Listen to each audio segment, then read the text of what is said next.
दुख भरी दुनिया में आंसू में बहाता रहा।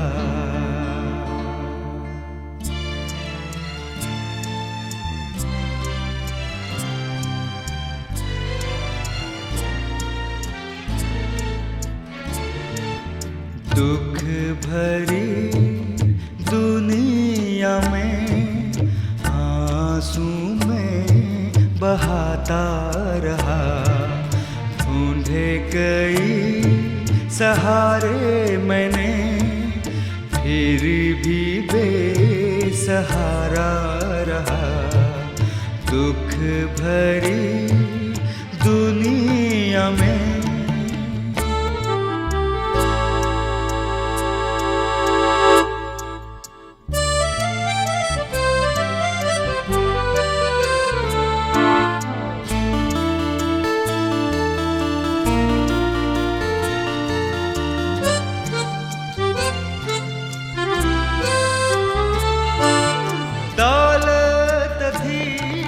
सब कुछ था, ना थी खुशी दिल में मेरे। दौलत थी सब कुछ था, ना थी खुशी दिल में मेरे। ढूंढी बहुत शांति मैंने, फिर भी दिल अशांत रहा। दुख भरी दुनिया में आंसू में बहाता रहा।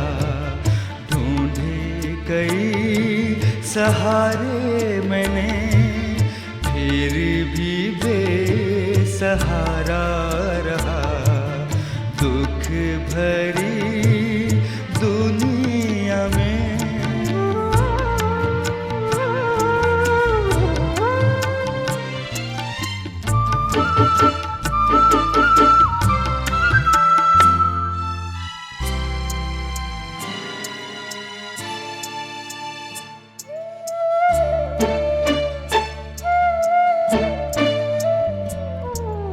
यीशु से ये ना देखा गया, आंसू को मेरे पोंछ दिया। यीशु से ये ना देखा गया, आंसू को मेरे पोंछ दिया। शांति से दिल भर दिया, वो ही सच्चा किनारा मिला। दुख भरी दुनिया में आंसू में बहाता रहा। ढूंढे कई सहारे मैंने, फिर भी बेसहारा रहा। दुख भरी दुनिया में।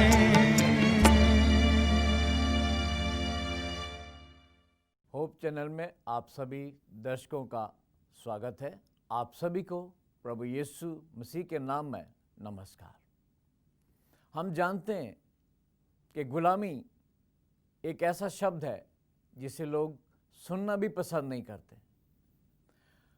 और गुलामी के बारे में जब हम उन लोगों से पूछते हैं जो इस गुलामी में से निकल के आए या जिन्होंने गुलामी का समय देखा है, तो वो हमें बताएंगे कि उन्हें क्या क्या परेशानियों का सामना करना पड़ा। ऐसे एक समय की बात है जिसका वर्णन उत्पत्ति की पुस्तक में दिया गया है। उसका 4 अध्याय, निर्गमन 4 अध्याय में उसमें बताया गया कि 2 भाई राजा के पास इसलिए गए ताकि वो अपने भाइयों पे होने वाले जुल्मों से उनको बचा सकें और उस गुलामी के बंधन से जिसमें वो जकड़े हुए थे छुड़ा सकें। वो दोनों भाई जब राजा के पास गए तो उन्होंने राजा को जाकर के कहा कि राजा, तू हमें परमेश्वर के दिन विश्राम करने के विषय में आराम दे। और जब ये चीज़ उसने राजा को बताई तो दोनों भाइयों को राजा ने कहा, तुम इनको काम चोरी सिखा रहे हो, तुम नहीं चाहते कि ये लोग काम करें। और राजा ने अपने काम करवाने वालों को कहा कि इन लोगों से सख्ती से काम लिया जाए और इन पर ज़रा भी दया ना की जाए। और राजा ने कहा कि जो पुआल तुम्हें ईंटें बनाने के लिए दिया जाता है वो भी अब तुम्हें नहीं दिया जाएगा, उसका भी तुम्हें खुद इंतज़ाम करना पड़ेगा। और उसके अलावा जितनी भी ईंटों की गिनती ठहराई हुई है वो भी तुम्हें स्वयं पूरी करने पड़ेगी। जब ये बात हुई तो वो इस्राएली लोग बहुत परेशान हुए। और जब ये सब घटना चक्कर चल रहा था, राजा नहीं चाहता था कि वो अपने परमेश्वर की आज्ञा का पालन करें, लेकिन राजा की आज्ञा के अनुसार उन्हें वो सब करना था जो राजा ने कहा था। और यदि वो उस चीज़ को पूरा ना करते, उस ईंटों की गिनती को पूरा ना करते, तो उनके ऊपर सख्ती की जाती, उन्हें सज़ा दी जाती थी, उन्हें यातनाएं दी जाती थी। कोई भी व्यक्ति गुलामी के बंधन को पसंद नहीं करता है, वो भी नहीं चाहते थे, लेकिन अब वो गुलामी में थे तो कर भी कुछ नहीं सकते थे। लेकिन परमेश्वर उनकी अगुवाई कर रहा था ताकि वो उनके गुलामी के बंधन में से छुड़ा सके। और कैसे परमेश्वर ने उनके लिए कार्य किया, परमेश्वर के वचन में से हम इसके बारे में सीखेंगे। और परमेश्वर ने अपने दासों को इसके बारे में पहले से बताया था। अगर आप देखें कि परमेश्वर ने इस्राएलियों को कैसे, परमेश्वर ने इस्राएलियों को इस विश्राम दिन के बारे में जो सृष्टि के समय से बनाया गया था, कैसे उसके बारे में उन्हें बताया, क्या किया, अगर आप देखें। और परमेश्वर ने इसमें बड़ा अच्छा उनको बताया कि जो ये विश्राम दिन है, क्या ये सिर्फ आप लोगों के लिए है, ये इस्राएलियों के लिए था या और लोगों के लिए भी था। प्रभु के वचन में स्पष्ट शब्दों में लिखा है, अगर आप मरकुस की पुस्तक उसका 2 अध्याय और उसकी 27 आयत अगर आप निकालें, इसमें लिखा है, फिर उसने कहा सब्त मनुष्य के लिए बनाया गया है, ना कि मनुष्य सब्त के लिए। बड़े साफ शब्दों में प्रभु यीशु मसीह ने इसके बारे में कहा कि सब्त मनुष्य के लिए बनाया गया है। हम सब जानते हैं जो चीज़ प्रभु यीशु मसीह ने कही, उनके कहने का एक बहुत गहरा अर्थ था कि सब्त मनुष्य के लिए बनाया गया है, प्रत्येक मनुष्य के लिए। अगर आप मनुष्य हैं तो ये सब आपके लिए भी है। जो चीज़ परमेश्वर ने दी वो किसी एक के लिए नहीं। हम जानते हैं जो नियम परमेश्वर बनाता है वो किसी एक के लिए नहीं बल्कि पूरे संसार के लिए है।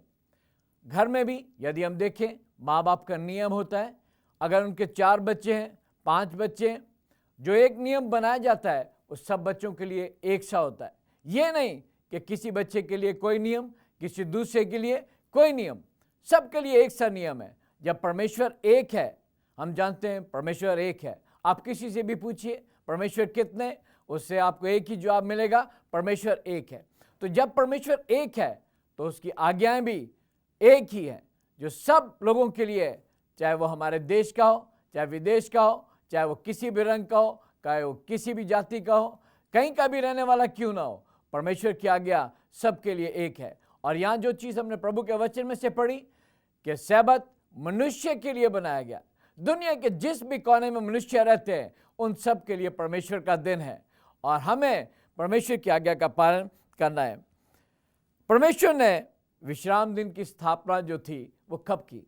कई बार लोगों के सामने सवाल पैदा होता है, लोग पूछते हैं कि कब विश्राम दिन की जो स्थापना है वो की गई है।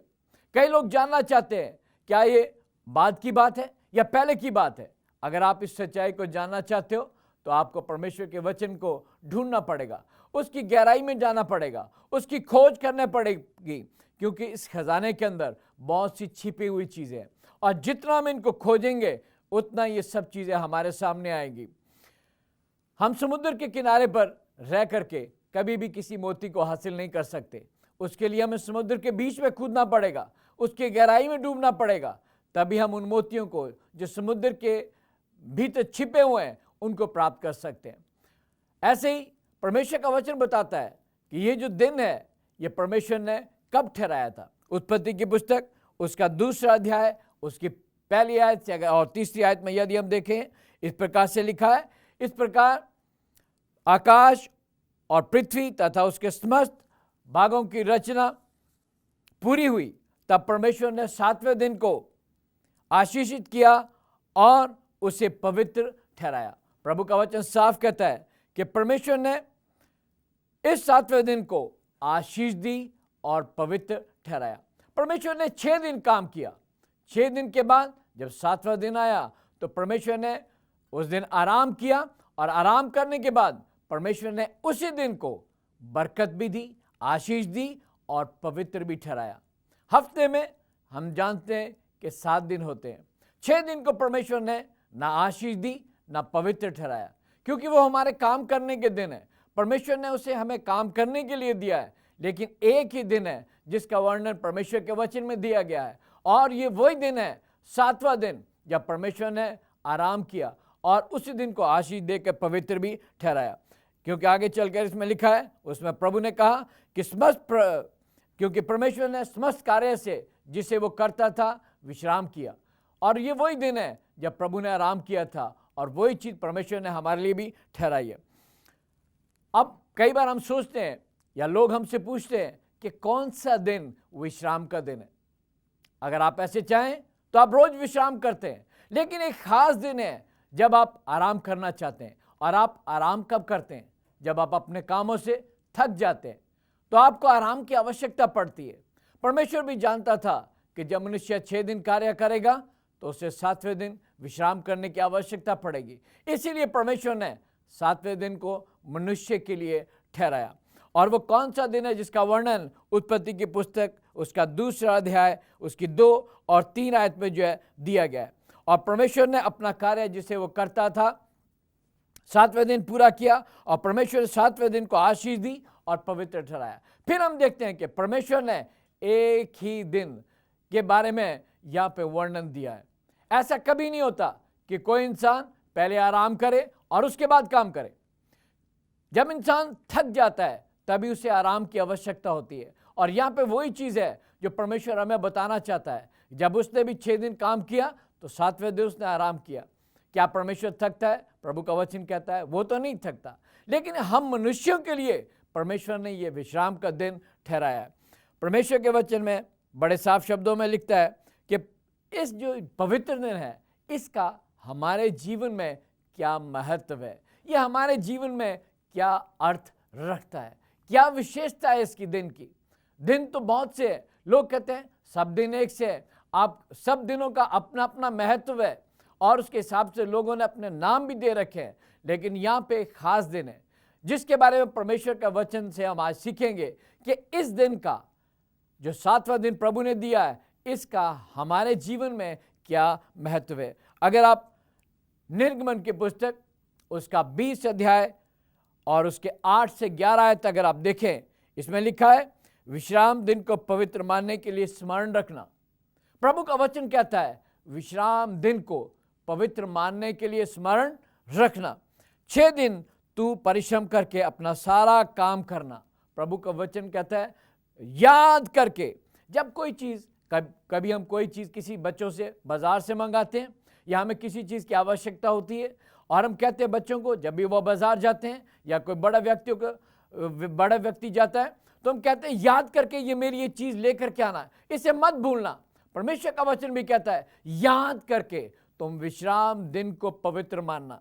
जब परमेश्वर ने साथ में ये चीज़ जोड़ी याद करके, तो इसका मतलब ये परमेश्वर नहीं चाहता हम इस दिन को कभी भूलें, बल्कि हम इसको हमेशा याद रखें। और उसके बाद परमेश्वर ने क्या कहा, परंतु 7वां दिन तेरे परमेश्वर यहोवा का विश्राम दिन है, उसमें तू कुछ भी काम न करना, ना तू ना तेरा पुत्र ना तेरी पत्नी ना तेरा दास ना तेरी दासी ना तेरे पशु ना तेरे साथ ठहरा हुआ परदेसी, क्योंकि यहोवा ने 6 दिन में आकाश और पृथ्वी समुद्र और जो कुछ उसमें है सबको बनाया और 7वें दिन विश्राम किया। इसलिए यहोवा ने विश्राम दिन को आशीष दी और पवित्र ठहराया।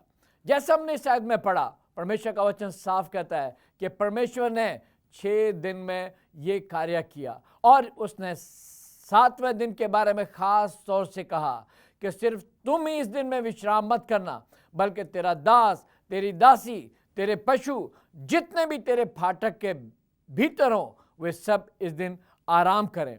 ये खास दिन है जिसके बारे में परमेश्वर ने हमें यहाँ पे बताया।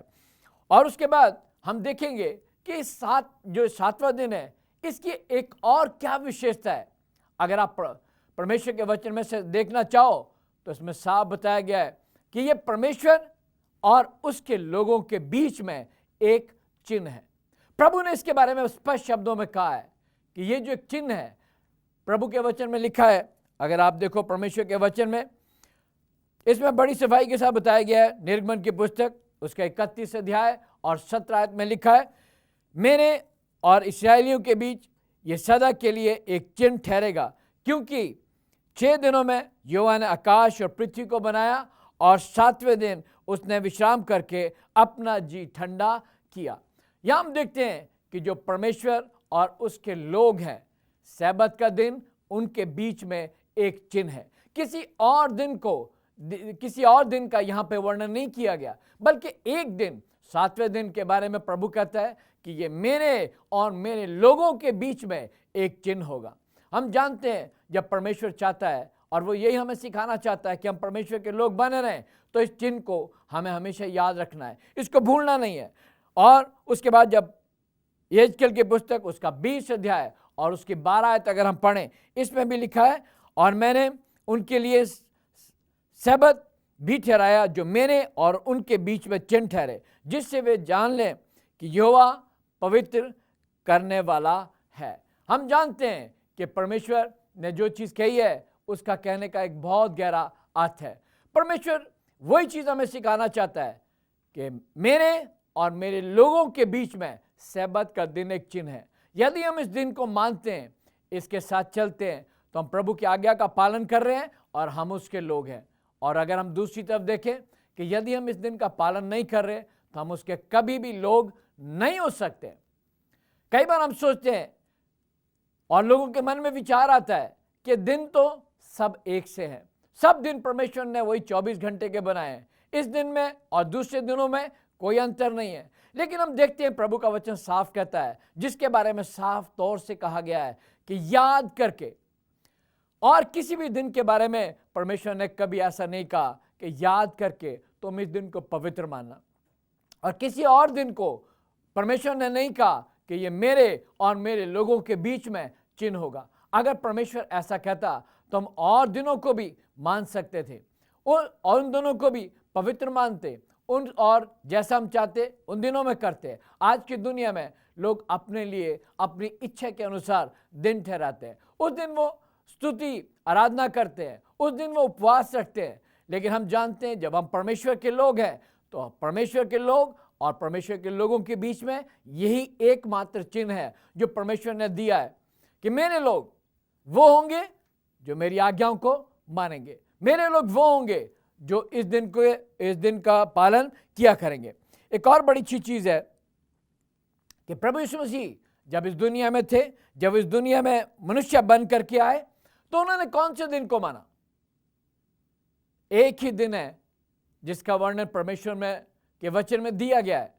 अगर आप उस सच्चाई को जानना चाहते हो, क्योंकि जो चीज़ प्रभु यीशु मसीह ने दी, जो उसने कहा, उसने खुद भी उन चीज़ों को हमारे सामने करके दिखाया, ताकि, और वो यही चाहता है कि हम भी उसी के अनुसार उसके कदमों को निशान देख करके उन पे चलते रहें।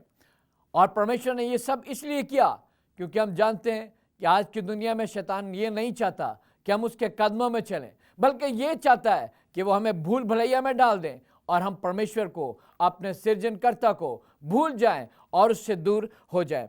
कौन सा दिन था जिस दिन प्रभु यीशु मसीह आराधनालय में गए स्तुति करने के लिए? अगर आप लूका की पुस्तक उसका 4 अध्याय और उसकी 16 आयत अगर आप निकालें, इसमें लिखा है, फिर वो नासरत में आया जहाँ पाला पोषण हुआ था, और अपनी रीति के अनुसार सब्त के दिन आराधनालय में जाकर पढ़ने को खड़ा हुआ। यहाँ हम देखते हैं जो शब्द हमारे सामने परमेश्वर का वचन कहता है, अपनी रीति के अनुसार। ये उसकी रीति थी, ये उसका नियम था कि वो हर एक सैबत को परमेश्वर के भवन में जाता था आराधना और स्तुति करने के लिए, प्रभु के पास जाता था। जो चीज उसने दी वो इसलिए दी ताकि हम भी उसी के अनुसार चलें और हम भी उसी दिन प्रभु की स्तुति करें। जैसा वो जाता था वैसे हम भी करें। एक छोटा सा उदाहरण देना चाहूँगा कि यदि मैं चाहता हूँ कि मेरे बच्चे किसी भी गलत चीज़ का सेवन ना करें, तो सबसे पहले मुझे उनके लिए उदाहरण बनना पड़ेगा। यदि मैं अपने बच्चों को सुधारना चाहता हूँ, उनके जीवन में अच्छी चीज़ें देखना चाहता हूँ, तो सबसे पहले मुझे अपने जीवन में उन चीज़ों को बच्चों को दिखाना होगा, तभी वो मेरी शिक्षा का उन बच्चों के ऊपर असर होगा। जितने भी भविष्यवक्ता प्रभु के लोग इस दुनिया में हुए, जैसे पौलुस था, बरनबास था, दूसरे लोग थे, वो कौन से दिन प्रार्थना किया करते थे? यदि आप परमेश्वर के वचन को खोलें, प्रेरितों के काम उसका 13 अध्याय और उसके 45 आयत, इसमें साफ शब्दों में लिखा हुआ है, जब पौलुस तथा बरनबास बाहर जाने लगे तो लोगों ने उनसे अनुरोध किया कि वो अगले सप्ताह आकर के फिर हमें इन वचनों में से सिखाए। या हम देखते हैं कि पौलुस, बरनबास और जो साथी थे वो सब भी सैबत के दिन ही परमेश्वर के भवन में जाते थे और जाकर के क्या किया करते थे? वहां पे कोई और काम नहीं बल्कि लोगों को परमेश्वर का वचन सिखाया करते थे, उसमें से पढ़ा करते थे और जो चीजें उन्होंने सीखी थी वो सब के सब वो दूसरों को भी सिखाते थे। क्यों सिखाते थे? क्योंकि वो चाहते थे कि ये लोग भी उसी के अनुसार चलें और उसके बाद अपने परिवारों में जाकर के या अपने परिवार में बच्चों को भी इन्हीं चीज़ों के बारे में सिखाएं। परमेश्वर कभी नहीं चाहता कि उसके बच्चे किसी और के इशारे पर चलें।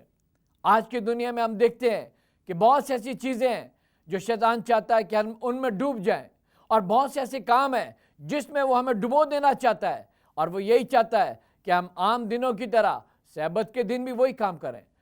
हम जानते हैं जो नमूना प्रभु यीशु मसीह ने दिया वो हमारी भलाई के लिए, जो रास्ता उसने दिखाया वो हमें उजाले में ले चलने के लिए। अगर हम उजाले में चलना चाहते हैं तो हमें उसी के अनुसार करना पड़ेगा जैसा उसने कहा है।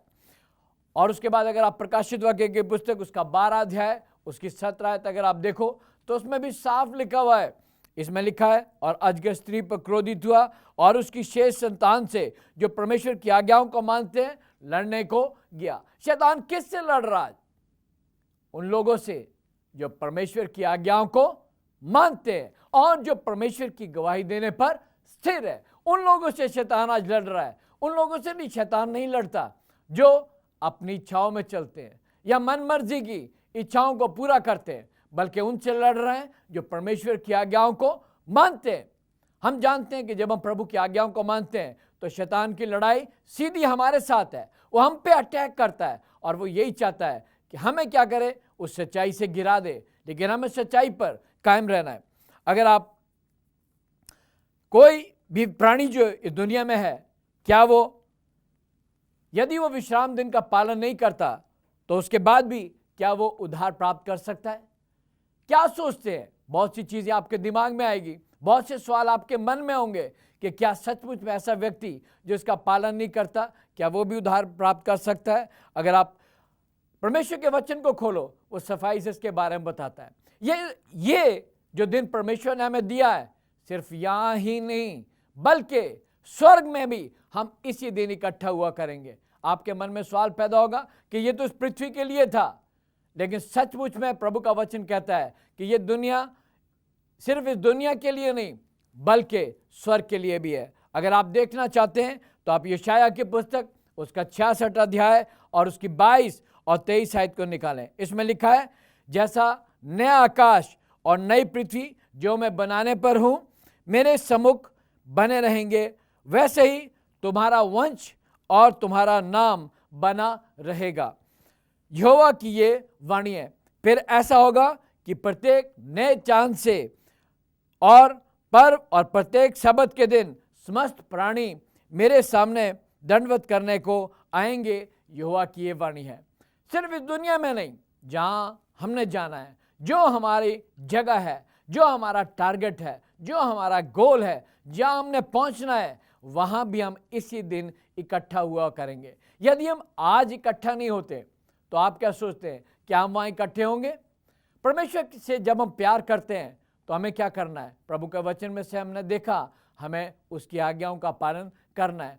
तभी हम वो परमेश्वर जानेगा कि सचमुच में हम उससे प्यार करते हैं। ये इस दुनिया के नहीं, आने वाली दुनिया के बारे में भी बताता है। परमेश्वर जो है, क्या अपने दिन को बदलने की अनुमति देता है? कई बार हम देखते हैं, लोग कहते हैं कोई बात नहीं, हमने एक दिन परमेश्वर के लिए पवित्र रखा हुआ है, हम किसी भी दिन आराधना, स्तुति और परमेश्वर का धन्यवाद कर सकते हैं।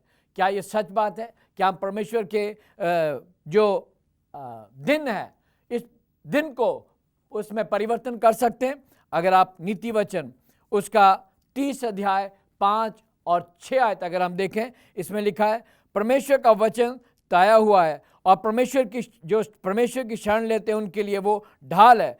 तू उसके वचन में कुछ ना जोड़, ऐसा ना हो कि वो तुझे डांटे और तू झूठा ठहरे। हम में से कोई भी परमेश्वर के सामने झूठा नहीं ठहरना चाहता, और जब हम झूठे नहीं ठहरना चाहते तो हमें क्या करना है? वही करना है जो परमेश्वर हमसे चाहता है। हम इसमें कुछ भी परिवर्तन नहीं कर सकते। जैसा नीति वचन में हमने देखा, प्रभु के वचन में साफ शब्दों में लिखा हुआ है कि हम इसको बदल नहीं सकते। अगर हम इसे बदलेंगे तो हम दंड के भागीदार हो सकते हैं, हम सजा के हकदार हो सकते हैं। कोई भी व्यक्ति सारा जीवन प्रभु में बिता करके दंड पाना नहीं चाहता। अगर आप दंड से बचना चाहते हैं तो आपको वो करना है जो परमेश्वर चाहता है। परमेश्वर नहीं चाहता उसके बच्चों को दंड दिया जाए, बल्कि वो यही चाहता है हम आशीष प्राप्त करें और उसके साथ जीवन भर चलते रहें। प्रभु आपको आशीष दे। आइए हम अपने सर को झुकाएंगे और परमेश्वर से प्रार्थना करेंगे। सर्वशक्तिमान दयालु प्रभु, तेरा धन्यवाद करते सच्चे समय के लिए, इस वचन की गहराई के लिए, और इस वचन को जो तूने दिया कि तेरे लोग वही हैं जो इस पवित्र वचन को और तेरी आज्ञाओं का पालन करते हैं। परमेश्वर, अपने सब लोगों पे तू अपने आशीष बना के रख और मनों को खोल, ताकि वो तेरे साथ चलें, तेरी आज्ञाओं को माने और सुरक्षित रहें। एक छोटी सी प्रार्थना प्रभु यीशु मसीह के नाम से मांगता हूँ, आमीन।